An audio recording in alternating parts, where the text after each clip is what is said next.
You survive the Nam, you get to live forever, man. I basically tried to figure out how to avoid going to Vietnam because I saw no reason to go over there. It didn't make any sense to me. I thought it was a great example where our leaders were taking kind of innocent kids and putting them into a hopeless morass with all kinds of seemingly profound political reasons like the domino theory, which nobody talks about anymore, of why we should be there. It never made any sense to me. I never understood it. I said, I'm not going, and I did everything I could to get out of it. Went to the draft board. I took all kinds of things to make me allergic because I wanted to be wheezing. I said I was a member of left-wing organizations. I was a homosexual. I did everything in order to get out. And they finally looked at me like I was nuts, and I got out. But that was early. That was like in the early 60s. So I was very fortunate. What we're gonna do is requisition ourselves a girl. Hatcher, this is nuts. It's what armies do. Oh, we ain't Genghis Khan. Hey, you're the one who's nuts, man. You're taking your turning. No. I ain't doing it. Everybody else is up for this. You think you're standing up to me?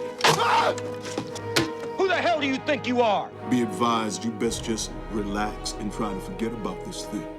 You probably like the army, don't you, Erickson? This ain't the army, Sarge.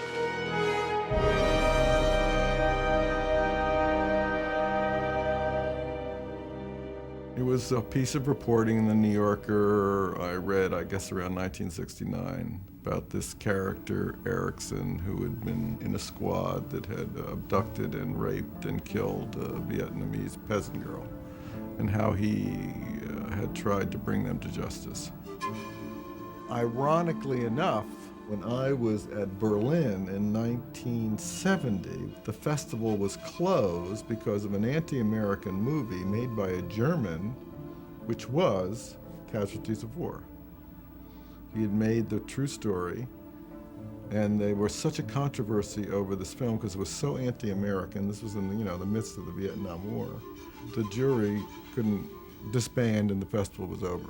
I've never seen it. I tried to track it down at one point many years later, but made by a German director, have yet to ever see it. I've been trying to make this movie since I read the article in the New Yorker in 1969. And because of the success of The Untouchables, and there had been some successful Vietnam movies, obviously Platoon, I got at least Paramount to let me develop the material. David Rabe was in Vietnam. And David Rabe had already written a couple of plays, at least one that dealt with Vietnam. So this is a subject very dear to David Rabe's heart. One of the things that excited us was the fact that we wanted the screenwriter who was going to take this on to really have some experience. So David was a natural. Not only was he a great playwright, this is terrain he knew a lot about. And I sort of relied on him for the authenticity because he had actually been to Vietnam, he'd been in the war, he'd written many plays about it. So I was guided basically by him. The script came very quickly. We knew exactly what we wanted to do. We followed the material very closely. It's a kind of a project that we've been thinking about for decades, and it all came together very quickly. How long you been in country, Erickson? 3 weeks. 3 weeks? Oh, man, you're breaking my heart. It was developed at Paramount first. Dawn Steele was there. I think Dawn's attitude was, hey, we've just had a big success with The Untouchables, and let's go do this. I mean, I think she knew that the material was problematic. When we finished with the material, I think there was a reluctance to get it made at Paramount because of the darkness of the subject. At that point in time, Dawn Steele moved to Columbia, and when she was there, she said, look, you guys still want to do this? Bring it over here. Let me get it and turn around from Paramount. So Dawn deserves a lot of credit. And not only was Dawn responsible in bringing it to Columbia, but she was extremely supportive in terms of letting Brian make the movie he wanted to make. Okay. They did it, man. They did it. You didn't think they were going to do it, and I didn't think they were going to do it, but they did it. They took her and they killed her. What, the girl? They did it? Oh, man, this ain't supposed to happen. Michael embodied a kind of American innocence, even though in fact he is Canadian. He looked young enough, and he has a kind of integrity to everything he does. And he's a delightful guy to work with. I mean, it was a big challenge for him, and he looked upon it as an opportunity to move in a different area in his filmmaking career. And we were very fortunate that Dawn had a relationship with him because she used to work for his company, and he read the material and responded to it quite positively, and we never would have gotten the movie made if Michael Fox had not said he would star in it. I think that everybody had a certain amount of courage because they felt the story had some meaning to it. Michael J. Fox took a chance, certainly in playing the kind of part that no one ever would consider plausible for him. Brian taking the chance of saying, yes, I can make this work with Michael J. Fox. And Sean saying, I'm going to go along with this. I'm going to give it a try. I think it's going to work. You know what this bullshit's about? The fucking Kong's in town tonight is why it's off limits. Charlie's in the whorehouse. I think what was interesting about Sean and why he brought so much to the movie is that Sean understood the tragedy of this guy. Sean took on the, quote, villain of the piece with great thoughtfulness and great heart. I'm sure, without ever asking Sean, in his mind, this was a loyal, good, tough soldier. This is a guy that when he was 15 was probably the leader of the kids in his neighborhood. He was, probably captain of his football team. He was not a guy who was part of a gang or something. I mean, he was a guy that really turned. I mean, he had maybe some of those things in him, but it took confronting Vietnam to go bad. And so I think Sean brings enormous thoughtfulness to a truly tragic antagonist, Motherfucker, you think you're standing up to me? Ah! Sean kind of responds to the material. He either likes the material or doesn't like the material. And he has had a long relationship with art. Art started him in his career, basically. And he just read the script and wanted to do it. And that was great for us because, he's one of the great actors of his generation. And the combination of Michael and he, I thought, would make a very exciting movie. We have to sort of pay a tribute to the casting director, Lynn Stallmaster, because there are no Vietnamese actresses. The Vietnamese that came to this country did not go to acting school, and there are not too many plays where Vietnamese actresses can act in, so it's like there are no Vietnamese actresses. But I didn't want to make her Filipino, I didn't want to make her Chinese, I didn't want to make her Japanese, I wanted to make her Vietnamese. So we literally looked all over the world. Lynn went everywhere. And we found a whole bunch of, obviously, immigrants in Paris. And Twee had seen a casting notice on, she was just a high school girl, I think. And had just seen a casting notice, and she wanted to meet me. She'd, liked my movies or something, so she just came in order to meet me. And I put her in a couple of improvisations, and she was remarkable. I think having a girl as part of the film actually changed the spin on it a little bit. It was, people like to think of war as about men, and suddenly you see this helpless girl on the set, and it's all wrong. Everything feels wrong. All this equipment and all this, all these guns and all of the muscle of war. Reserve, man. He's unbelievable. I mean, what we're doing, it's fantastic. We were in Chicago, and that's where I found John Riley. I would put together a unit, a secondary squad of very good actors to just be there in case we needed, some lines thrown in from Americans. They would just stay through the whole shoot, and one of them was John Riley. Is that a farmer diddy bopping down there, or is that VC? Where? Right there in the pool. And then I was having some problems with the guy I had cast to play the part. He was playing it in a way that I felt was a little goofy. And Art kept on saying, what do you want to do? What do you want to do? And I said, I don't know. I think I can make this guy work. And he said, well, you better make up your mind because, if we should change him, we should change him now. So literally, we'd let John Riley go home. And it's like a 24-hour flight back to Chicago from where we were in Phuket. And he literally stepped off the plane in Chicago and got a message from me to get back on the plane and come back to Vietnam. And he literally got back on a plane and flew another 24 hours. Stepped off the plane, and I had him shooting a scene that morning, where the scene where he says, we're like Genghis Khan, and they're walking up on the ridge together. It's just like Genghis Khan, man. And he was a delightful character actor, and the same thing with John. I found him in New York, and again, we brought him over as part of the squad. I've been very fortunate in, going into Chicago or Boston or even London. Finding people when I'm trying to cast a movie and looking all over the world, basically. That was very true of Casualties of War. We sent them to training school. Dale Dye was there. He trained the soldiers in platoon. Dale would take them out and train them like he was training a squad of recruits. You on my frequency? Yes, sir. You fucking maggot! And then we had another, a little more crazy guy that I finally had to fire, who was just too crazy. I mean, they were coming in hurt. I had actors, you know, with all kinds of bruises. And then one time, I looked at these actors in the morning rehearsal. They were all exhausted. And I said, "What are you doing?" And they said, "We were doing night assault, amphibious assault." And I said, "What?" They were doing amphibious assault. And I said, "Are you crazy?" And they said, "Well, you know, we thought we should do it." These guys sort of, you know, their attitude is, we'll take these actors and turn them into soldiers. And these guys were really putting these guys through hell. And the actors were trying to keep up with it, but some of them were actually getting hurt. I mean, they were physically getting hurt because it was just too difficult with what they were doing. So I finally had to fire one guy.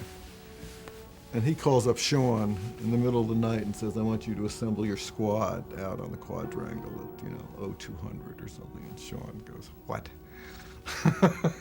Because Sean was the Sarge.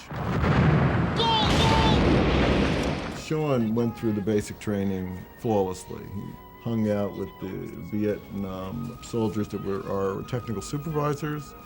He was in incredible physical shape. And he never associated with Michael J. Fox. He just stayed with his guys, which created a tremendous amount of tension between them when we were shooting. This is kidnapping, ain't it, Sarge? Take the point. Go relieve Hatch on point. Why? You got the point. Eric Schwab, who's worked for me since Body Double, has a tremendous visual eye. And I basically sent him out to find where we were going to shoot this movie. We found the best places in Thailand that were closest to Vietnam as we could get. I wanted to make it as authentic as possible. And Eric found all these incredible places. And he shot a lot of the second unit stuff where you see the, you know, the four of them going up the mountains or whatever. That's all Eric with a second unit group. We built an entire army base. I mean, you know, and he does have some big angles in the movie where you pull back and you realize you're on an army base. I mean, that was just built out of thin air. But, you know, Brian made use of the terrain there. I mean, you're always feeling angles. You're always sensing that you're in the world of where Vietnam is. The most important thing visually about the jungle is there are no landmarks. You're immediately lost. And the jungle at night is your worst nightmare. And there's never been a darker dark and a more terrifying place to be. Okay, Erickson, set up claymores on the left flank. It's like you're flying around in outer space. You have no bearings, and which is very much like the Vietnam War was. You couldn't tell the good guys, was he a Viet Cong? Is he Vietnamese? Is he on my side? Is he on their side? There are no signs indicating which way to go or who to believe. Sorry, Gook, Sarge! One of them gooks from the Ville! What? You recognizing people in this shit? Man, I saw him! And then I got this idea of this sort of ant farm where you sort of, you know, when you fall through the ground into the tunnels, which is even more of a scary place because now you're in a dark tunnel and there's a whole world down there that's beneath the sort of nowhere of a world you are above. What Brian does is always in the course of a movie, there's 4 or 5 sequences that really excite him visually. And he spends an enormous amount of time planning and strategizing how they're going to unfold. And so I guess what people, when they look at his best films and say, God, how easy that must be, I mean, I don't think they realize how cleverly intricate they are and how much time Brian spends in the planning of them.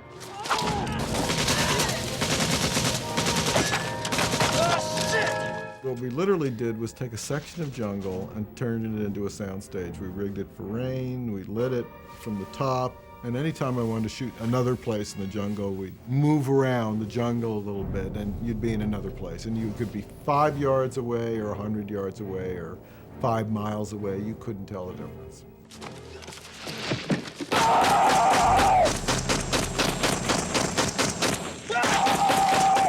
The dilemma that's set up in the beginning of the film right away, that Sean Penn rescues Michael J. Fox, And in the end, Michael J. Fox, of course, informs on Sergeant Meserve because he's done this heinous crime.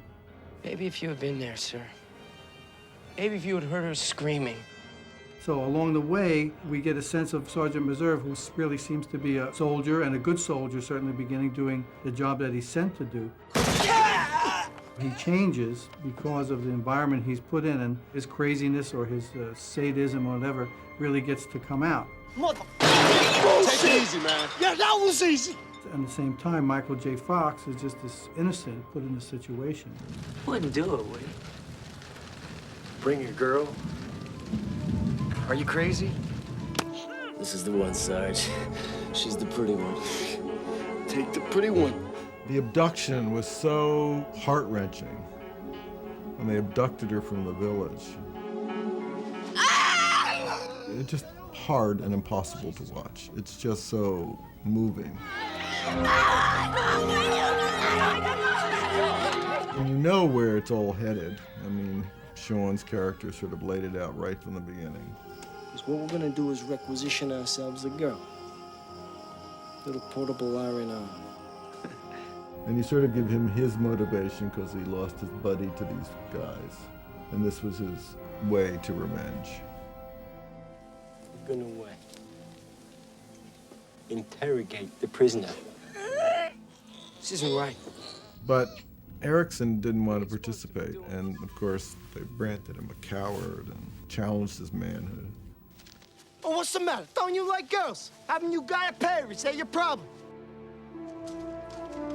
And then there was, when the inevitable is going to happen, how do you show it? I had never used a really big close-up in the movie, and I thought this point-of-view shot of him sort of watching them, you know, with these lap dissolves, each one going in and having their way with this girl. It's a reoccurring theme in my movies of the character that's powerless to do anything. And it's what happens in life a lot of the times. You see horrible things being done. You know if you try to prevent them, you put your own life and career at jeopardy. But you have to live through the pain of not doing anything. In the actual point of view shots, from Erickson's point of view, we used a body double because nudity in the Far East in this area is verboten.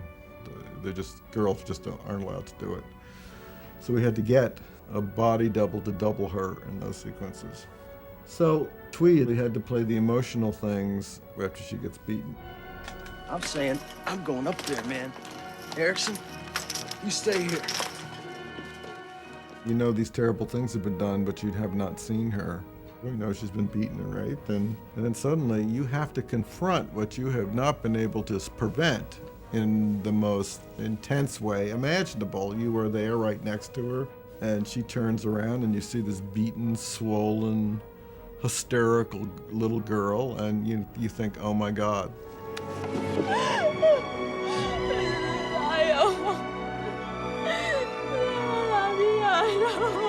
Oh, God. And he again tries to help her, but he doesn't move fast enough, and he's afraid he's going to be court-martialed for being a deserter. I'm sorry. I'm sorry. I can't do this. I can't do it. You don't understand. So again, he sort of doesn't do the heroic thing, and which ultimately leads to her death.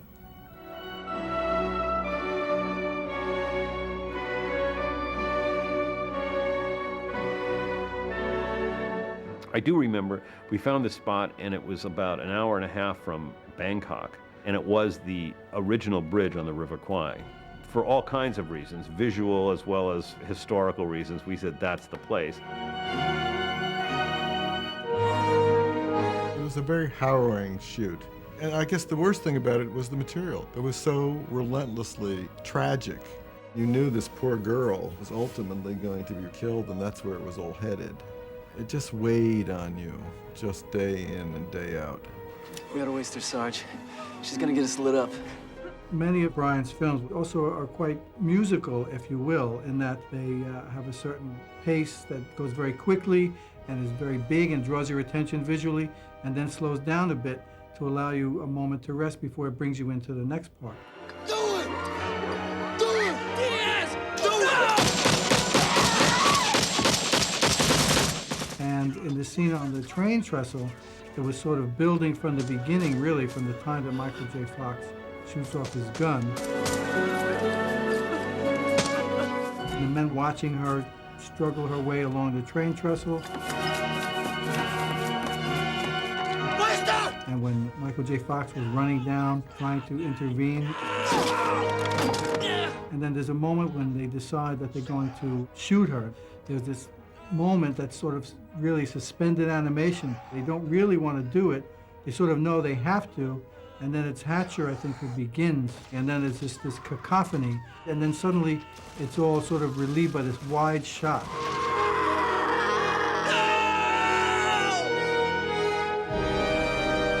You can't believe what just happened. You've actually seen it happen. You couldn't help but watch because visually it was so interesting, and each cut sort of drew you to the next. And of course, it's the irony of they're shelling them, and then ultimately, because it's a explosive depot, when the helicopters come in, they blow up the explosive, which in turn blows up our gunship. So, in fact, they blow up themselves. It's like you're just sort of capsulizing the absurdity of this war. Because again, this is a war with no sort of moral borders to it or moral lines. It's all kind of gray. It was incredibly difficult to shoot because of the heat, because of the weather. And it would be raining and the sun would come out. We'd just do this like in a cycle every day. The location was extremely far to get to. And sometimes you would get there and it would be raining and you would just go home. And that was kind of dangerous out on those railway tracks. You know, you could fall off into the water. The usual ensemble of bugs and stinging spiders and snakes all over the place. And again, it was a terribly upsetting scene to do. Be advised, you best just relax and try to forget about this thing. Now, the shit with that girl, that was wrong. But he's a kid, Erickson. He's 20 goddamn years old. And you're gonna ruin his life. Of the charges of rape and unpremeditated murder, PFC Antonio Diaz is found guilty. Herbert Hatcher is found When Michael J. guilty Fox and is standing at the sentenced to court-martial and the sentence has been handed down that all the men are guilty and have to go to jail. 5 Tony Meserve is found guilty.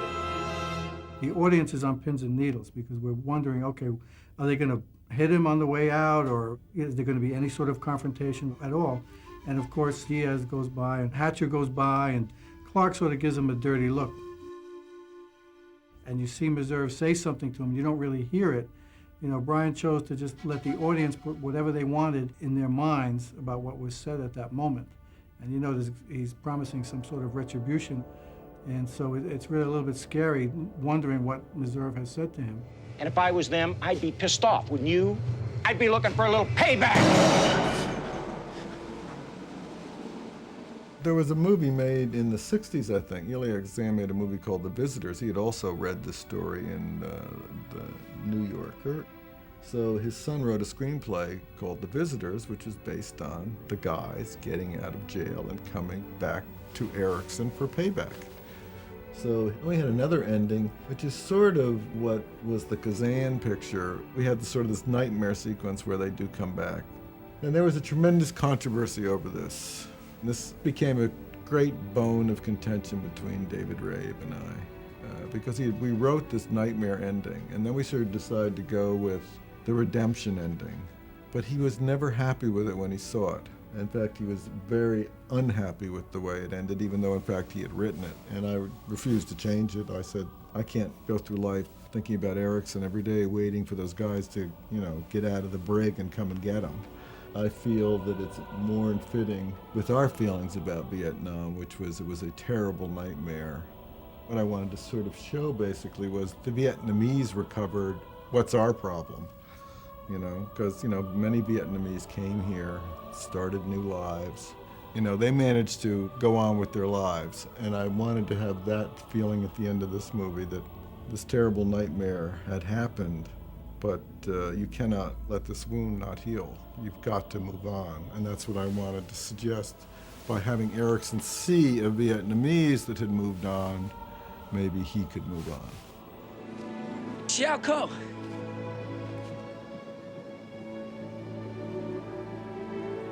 Do I remind you of someone? Yeah.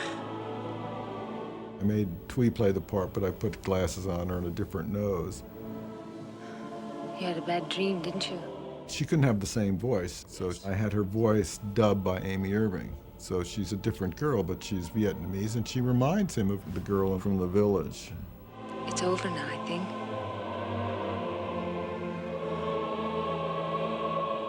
Once we sort of get those emotions and that visual storytelling to a point that Brian's comfortable with, then he likes to put in some music to add another element.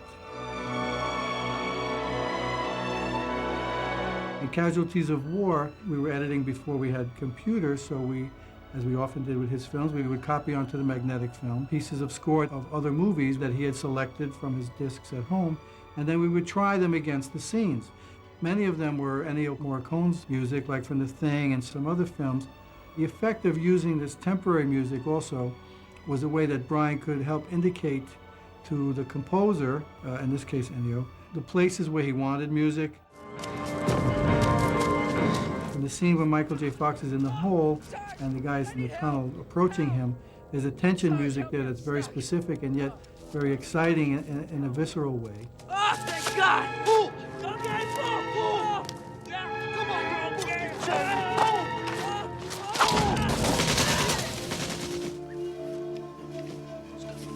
With regard to the woman who was in danger, a lot of that sort of jungle setting seemed to evoke, for Ennio, and I guess for Brian too, this pan flute, which is a very specific sound.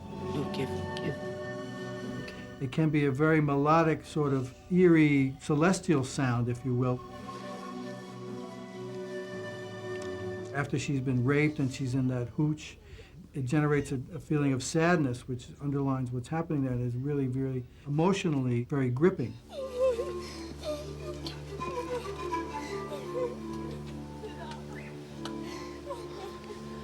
No more. In a couple of parts of the film, especially in the end where the end credits are, Ennio had these voices, this chorus, as another musical element. These type of voices contribute a little bit to the hopeful feeling. For me, it evoked so many of the souls of the people who were killed in this war, and yet it helped us feel like we were rising above it and changing, and these voices created a good feeling. I think that was very important to the ending of the film. Sad, but yet somewhat hopeful. There was this 1 minute, you know? I had this chance. I could have got her out of there. I thought it was a remarkably good movie. Once I saw it all put together, I went, oh my God, it's a remarkably good movie, and audiences are going to have a tough time dealing with this. No one wants to think that young American boys can turn so evil in such a short time. It's a hard pill. You drag her out there and rape her! And then you blame her for coughing, so you kill her! This was a tough story. And so it was interesting to see Brian at that stage of his life, you know, wanting to take the tough road. I'm glad to see that some people are now sort of looking at the movie and going, oh, wait, this was really good. We didn't look carefully enough. And they take this girl, they tie her up, they drag her out, and they fucked her and they killed her, man. This ain't supposed to happen. Casualties of War is a film that has a very, very strong point. There's a strong point of view, and it has a lot to say about the horrors of war. I felt very good that Brian was pleased with it, that he really thought it was a good film. And so maybe it wasn't the big box office success, but I think that, as so many of his films are, that people on second viewing or second consideration start to understand that as a filmmaker, his films are just so intriguing that you can't help but want to be interested in them. God, very good, guys. I'm very proud of it. I think it's a great blending of my particular style with a great screenplay and a great story. And I feel I understand that war better by seeing this film. I've heard a lot of fucking screaming in this country. Most of it's come from wounded American boys.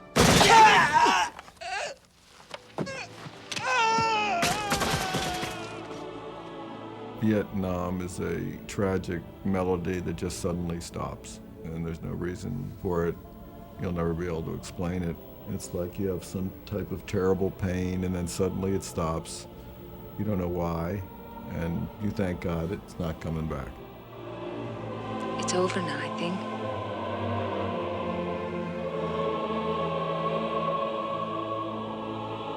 Ciao.